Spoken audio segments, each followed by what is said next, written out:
First of all, I would like to introduce GSDC, which is accredited by the ANSI and IBICB.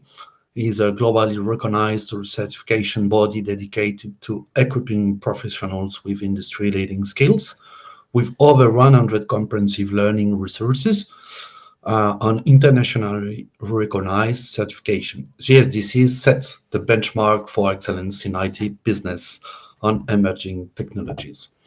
So today we will introduce protection against organized crime. You will have in the summary, first of all, I will speak very fastly about me, about my mission, the internet on its revolution, paradise or nightmare, new risk global key numbers. I will present the top data breach of 2024, a topic about organized crime, cyber gangs, and how to protect your organization. So who I am? I'm a global program manager working for Expleo Group in France, which is an international company in consulting. We are nearly 17,000 people around the world. What is my mission? My mission is to audit, set security policies, train teams around the world, including training future leaders at the university level in France. I'm working for two master degrees, one in international relations and another one which is an MSc in big data.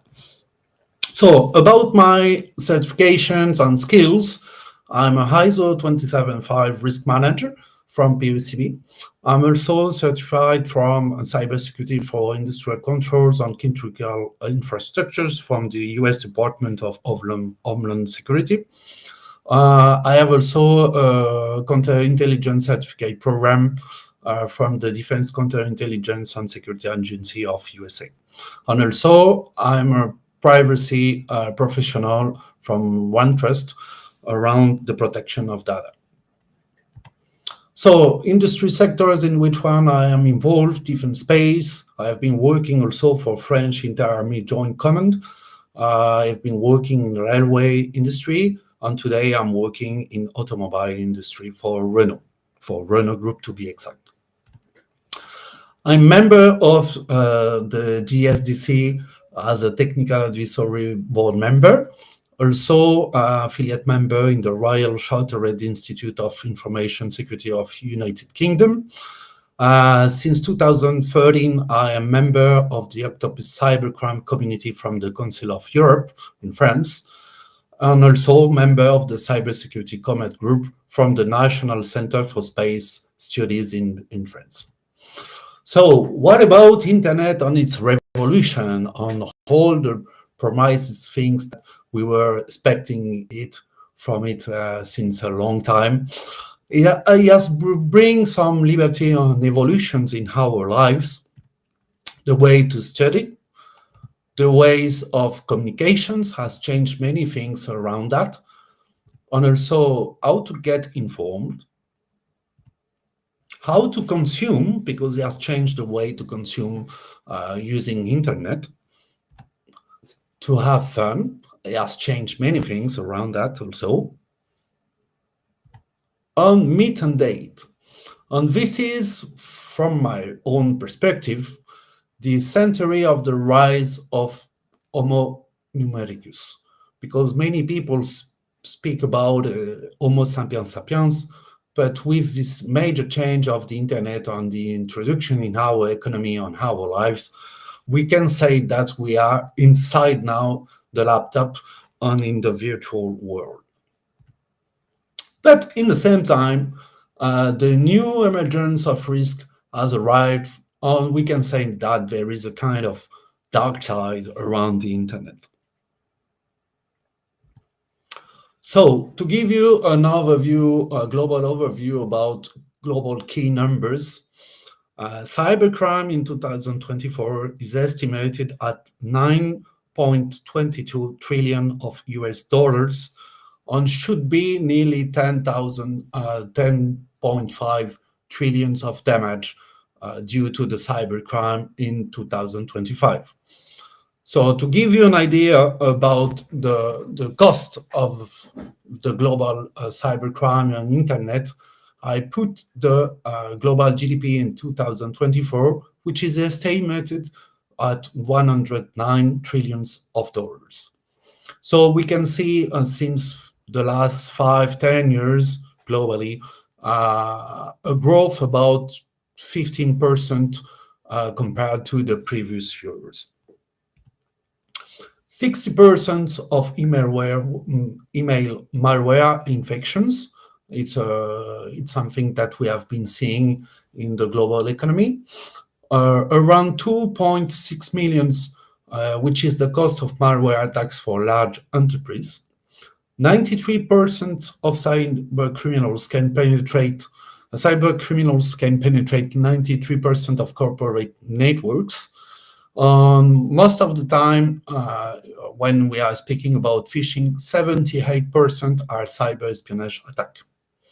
When you have an incident response, companies save money because the cost is reduced to 1.1 million of US dollars.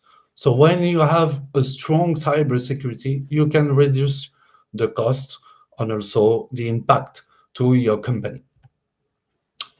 What we can see since the last years, that 62% of organizations spend more than 1,050 staff hours per year on compliance reporting. Companies using 7 or more communication tools experience 3.55 times more breaches than the others. More than 60% of organizations now spend more than 2 million per year on data breach litigations cost. So all these numbers is to show you the impact on the danger on underestimated the cost on the impact on the company about cybercrime. On globally, we can say cyber attacks cost. In this area, we'll show you the top data breach in 2024.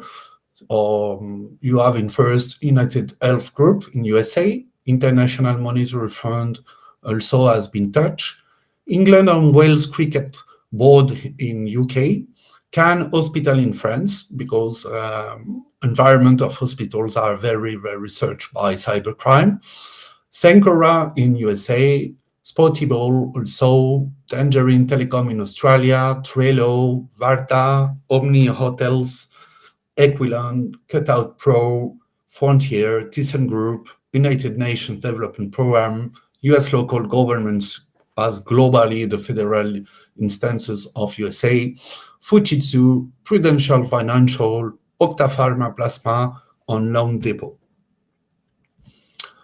Organized crime like brands. So I will show you in this area how organized crime like brands, and they want to not be confused from another group. Each group has their own logo, their own, we'll say, marketing sentences.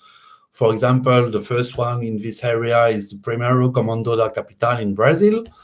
The Bandidos worldwide, who is very known also. The Cosa Nostra, which is the mafia, one of the most powerful in the world, with 500,000 members in the world, present in 132 countries.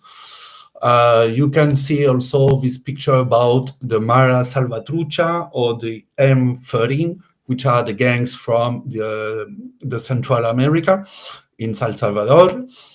The Cartel del Golfo, which are Mexicans, Hells Angels, La Ndrangheta, which is also a mafia group in Italy, the NCS, the Siderno Group, the Union of Corsa, which are the Corsicans in the French islands.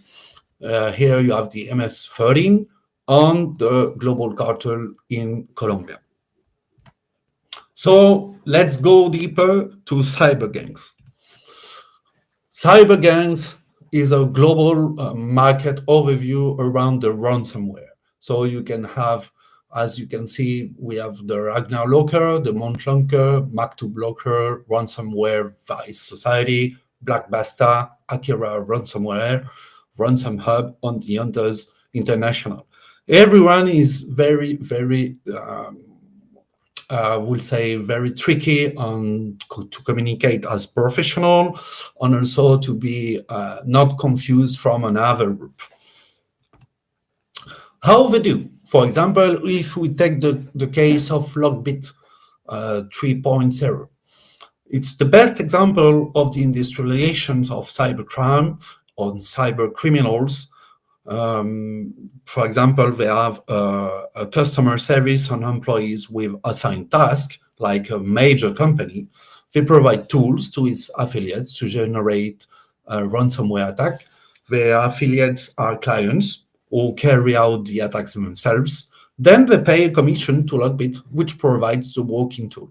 So the industrialization is based, like in SEO, with affiliation groups, which one are working under a big flag, if we could say that. All the cyber attacks are centralized on the Logbit blog, where the group claims them. So, to give you a global overview about this market of ransomware, you have 33 groups for many reasons, opportunities, a full ecosystem market, and it's very competitive. Everyone wants to show to the others that they are very professional. But instead of that, you have only 6 cyber gangs behind over 50% of the ransomware attacks in 2024.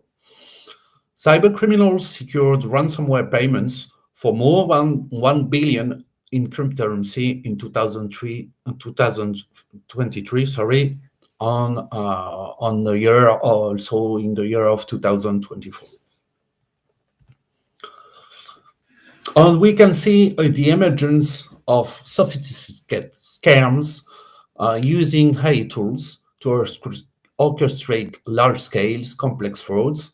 Deepfakes make it possible to deceive companies by impersonating executives to steal millions. And also, these activities are worrying a lot the international authorities, and also each government is concerned due to the implementation, because there is no cross borders finally in the internet. So you can do what you want from another space and touch directly a market, which one has a major importance for cybercrimes groups. So they use AI to effectively target their victims using sophisticated and easily accessible tools. The problem of the artificial intelligence is that make it possible to quickly exploit vulnerabilities by making cyber attacks more effective and destructive. Intelligent chatbots can incite criminal activity, and we have seen the same things in radicalizations of individuals by pushing them into acts of violence, of terrorism. In case of France, we have many, unfortunately, terrorism attacks in the streets, and we can imagine that there is a relation about the international geopolitical aspect with Ukraine and with the Russian groups. So, how they do? It's very simple. They just scan the internet. They don't target companies. They ping all structures with the same flows. Ethical hackers, we call that the grab basket technique. So finally in the basket, they find multinationals as well SMEs, because everyone has the same flows and the same failures. So resilience is a mindset strategy. How you can be effective against that kind of risk? You have to protect your data because it's the DNA of your company. First of all, analyze your risk. So I will show you some few sources of risk: organized crime, terrorism, ideological activists, specialized service, amateur, avengers, and pathological malevolent.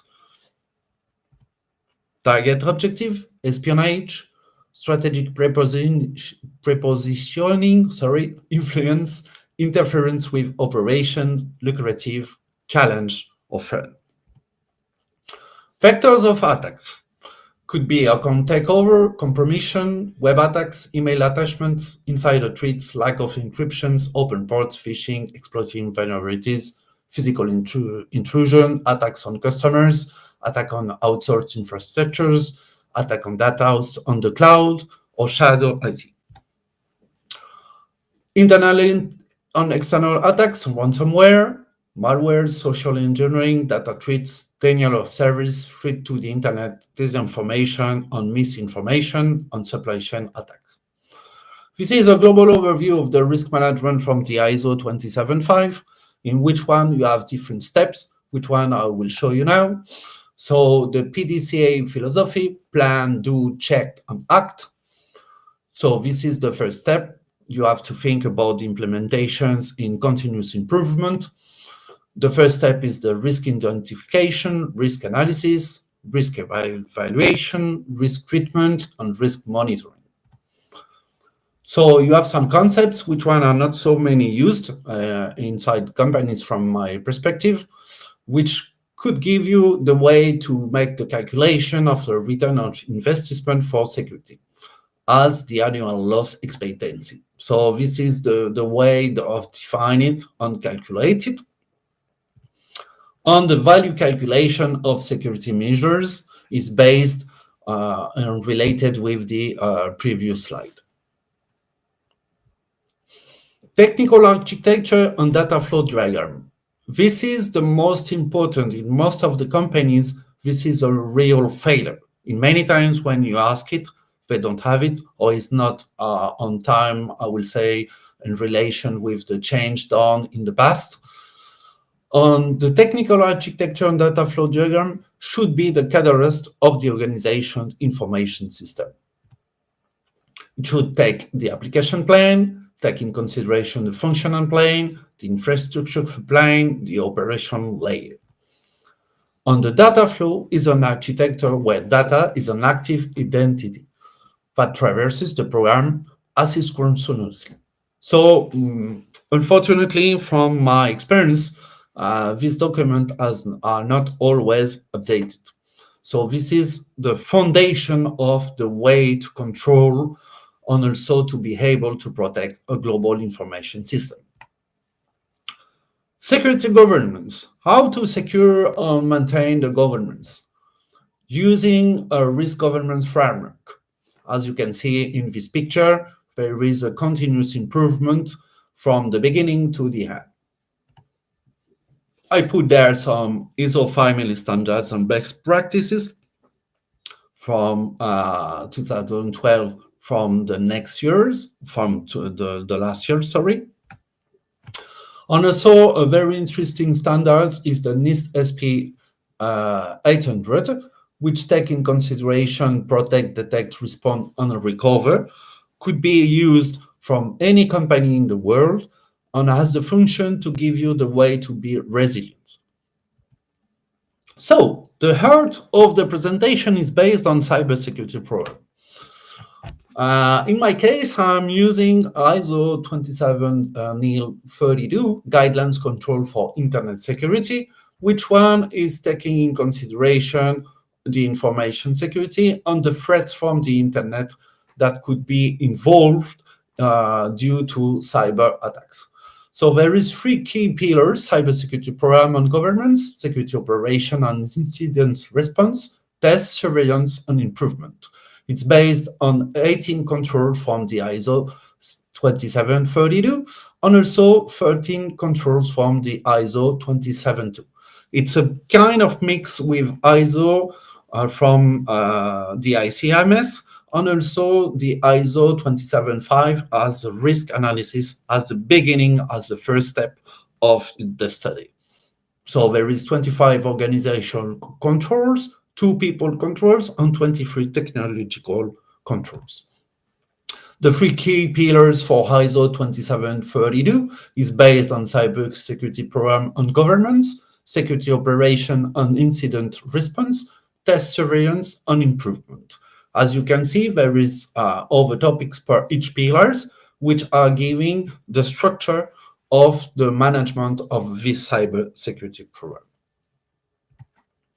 There is 15 keys point control from my overview and also from the experience I get from the different mission I have been doing.